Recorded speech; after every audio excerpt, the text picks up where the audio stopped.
السلام عليكم. ബദറിന്റെ അതായത് ബദറുകളെന്ന് ചോദിച്ചാൽ 1400 വർഷങ്ങൾക്ക് മുമ്പാണ് അങ്ങ് മരുഭൂമി വടക്ക് പടിഞ്ഞാറുള്ള ആ മരുഭൂമിയിലേക്ക് നിങ്ങളുടെ ഈ ശ്രദ്ധയെ ക്ഷണിക്കുകയാണ് ഞാൻ. ഇവിടെ തുടങ്ങി വെച്ച ആരുമില്ല, മക്കയെന്ന് പുറപ്പെടാം, എല്ലാവരോടും അബൂജഹൽ പറഞ്ഞു പുറപ്പെടാം. അപ്പോൾ ഒരാളുടെ ബാക്കി ആരാതെന്നറിയോ? പുറപ്പെട്ടിടുവാനായി മറുവാൽ അബൂലഹബനിൽ മുഹാജത്താൽ കുതം ഇല്ലേ, പുളിയം അവനിക്കായി പകരം സുജായിയാം ആസീം അവൻ തന്നെ അയത്തിട്ട.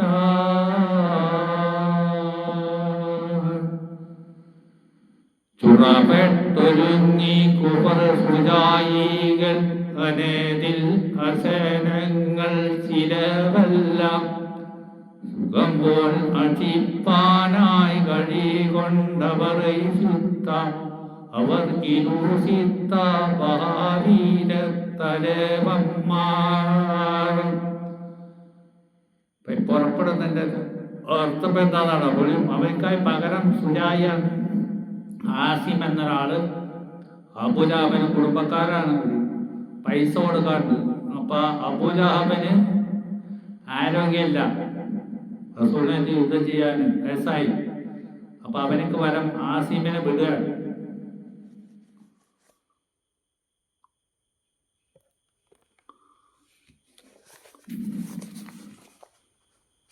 ഹാസിം എന്നൊരാളെ വിടുകയാണ്. സുജായികളെല്ലാം അടങ്ങി പുറപ്പെടാം. അപ്പൊ ഇവർക്ക് പുറപ്പെടുന്ന ആൾക്കാർക്കെല്ലാം ഭക്ഷണം വേണം. ഭക്ഷണത്തിന് അതിൻ്റെ ചെലവെല്ലാം വഹിക്കാൻ വേണ്ടി 12 തലവന്മാരെ, പൈസക്കാരെ ഇവിടുന്ന് പറഞ്ഞേക്കാം. അതിൽ ഈ 12 ആളുടെ പേര്, അവിടുത്തെ കുറേശ്ശി പൈസക്കാരുടെ പേര് ഇവിടെ വിവരിക്കുകയാണ്. അതിൽ ആരൊക്കെയാണെന്നറിയോ? അതിവിടെ പറയാണ്. എന്ന് പറഞ്ഞാൽ 1275 ആളോളം വരെ പുറപ്പെടുന്നുണ്ട്. അപ്പൊ അതിൻ്റെ ഭക്ഷണ ചെലവ് മര്യാദക്ക് വരും. അപ്പൊ അവരുടെ പേരിവിടെ പറയാണ്. ഒന്നാമത്തെ ആള്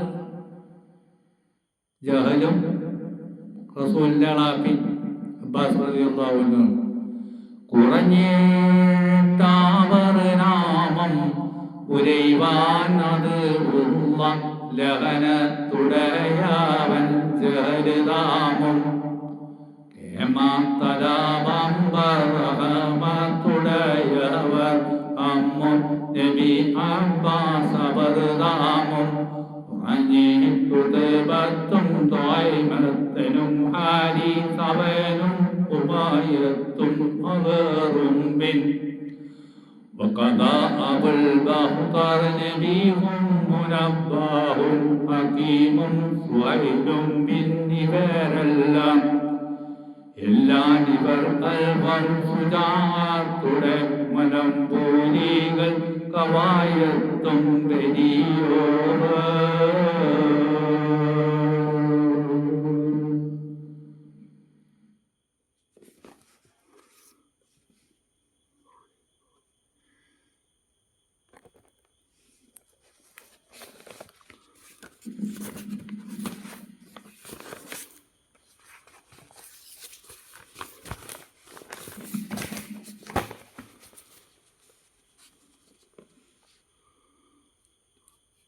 അപ്പൊ ഇവരെല്ലാം കൂടിയാണ് ഈ പുറമെ. ഒന്നാമത്തെ ആള്, രണ്ടാമത്തെ ആളാരാണ്? കേമ. അതാണ് പറയുന്നത് കേമപ്പമ്പർ റഹമത്തുടയവർ അമ്മുൻ നബി അബ്ബാസ് അബർദാമുൻ എന്ന് പറഞ്ഞാൽ റസൂലിന്റെ ആളാപ്പ. മനസ്സിലായോ? കുറെ ആൾക്കാരൊക്കെ കൂലി കുളിച്ചിട്ട് പോകാൻ. അങ്ങനെ എല്ലാം ഇവർ അല്പം സുജാത്തോടെ മലമ്പൂലികൾ കവായത്തും മനസ്സിലായില്ലേ? സുജാത്തോടെ മലമ്പുലികളും പൈസയും കൊണ്ടും എല്ലാം കൊണ്ടും വലിയവരാണ്. ഇതിലൊരു സംഭവം ഉണ്ടാകുന്നുണ്ട്. എന്താണെന്നറിയോ? ഇവരീന്ന പൂജായിൽ അവനും കുറെ സുജായികളും തറിക്കിത്താളൊരു നാളിൽ മല്ലാലുടൽക്കും അറിവാൻ ഒരു നടിലിടെ തോൽ നടു തന്നിൽ ജഹലിനിണ്ടേ മത്തുൽ ബഹുതീരറ് പിടിത്തിട്ട് അബൂജഹൽ ചുമടെ ഇളക്കിപ്പാൻ ഈ പറഞ്ഞതിന്റെ അർത്ഥം എന്താണെന്നല്ലോ? ഇവരും ഇവരുടെ ആൾക്കാരും കൂടിയും സുജായികളും ഒരു ദിവസം പ്രാവശ്യം തർക്കിച്ചിട്ട് ഒരു ഒട്ടകത്തിന്റെ തോലിന്റെ പുറത്ത് വച്ചാണോ നോക്കാറില്ല, ജഹല് നിൽക്കാണ്. എന്നിട്ട് അവനെ വീഴ്ത്താൻ പറയാണ്. ഇവര് 4 പുറം നിന്നിട്ട് ഈ ഒട്ടകത്തിന്റെ തോല് പിടിക്കാൻ. അങ്ങനെ ജഹലിന് ഒരനക്കവും തട്ടിയില്ല.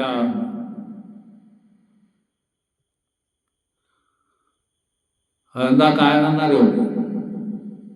അത്രയും വലിയ ആരോഗ്യമായിരുന്നു. അപ്പൊ അവിടൊക്കെ പിടിച്ചിട്ട് അത് മുറിഞ്ഞിങ്ങനെ പോന്നു. അതാണ് പറയുന്നത്, മല്ലാമുടൽ മൂക്കും മറിയുവാൻ ഒരു നേടിലൂടെ തോൾ നടൽ തന്നിൽ ജഹലിന്റെ മത്തുൽ ബഹുതീരത് പിടിത്തിട്ട് അബൂജഹൽ ചുമടെ ഇളക്കിപ്പാൻ ചൊല്ലാം ഇരുകാലും ചുമടം അടിതാലം ഒഴുകെ പരാചിഹ്നം പറവായേ ദൂരം തനിവാദം അതിർത്ത് ഇളക്കിടാമ എനും കാവി മൊളിവായേ വെല്ലാൻ അവർ ആരും ഒരു പേരെ വഴക്ക സുജാത്താൻ മികവാനോ വേഗം കഴിയുമ്പോൾ തിറമിൽ സമയവും മൈകൾ അടിന്ത പുറപ്പെട്ടോ